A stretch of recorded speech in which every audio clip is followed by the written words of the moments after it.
The Prime Minister says the economic outlook is bright despite the recent credit rating. Good evening, everyone. I'm Keishla Adderley, and welcome to the Bahamas Tonight. Topping the news, the Prime Minister says the government will use the negative downgrade by S&P as an incentive to get stronger and more positive results. He was clear that his administration is not dismayed by the rating and will move forward with job creation. He discussed the issue with our Clint Watson. Prime Minister the Right Honourable Perry Christie says his administration will not ignore Standard & Poor's assessment, but has set out to improve to the International Credit Rating Agency in the shortest possible time that the Bahamas can produce what his government has predicted. We have the resolve to move forward strongly, taking into consideration what we have heard from Standard & Poor's, and acknowledging that there is a silver lining in all of this, because they said, right, there is the upgrade of the outlook from negative to stable. That's the front end of their report.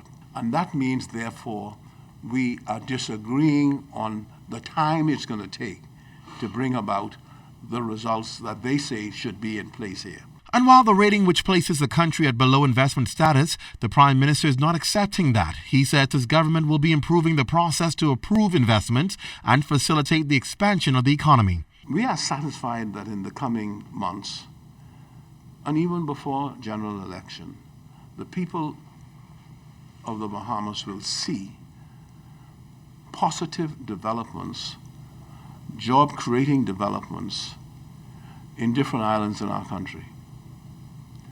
We are working around the clock, as we did with Bahama, when people were saying that Bahama cannot happen, that Christie made a fundamental error.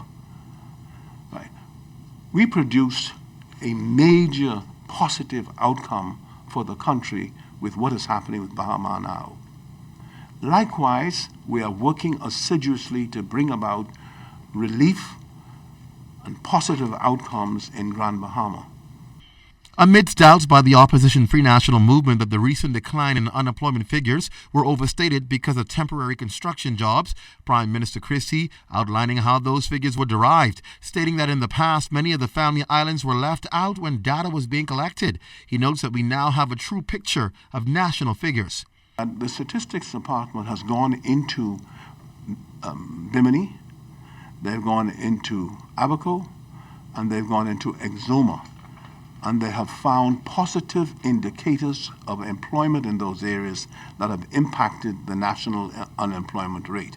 And so this is what we have been arguing, that you may not be able to see what we're talking about, but it exists. And we know it will get stronger in the coming weeks as new developments come to the fore. Clint Watson, ZNS Network News.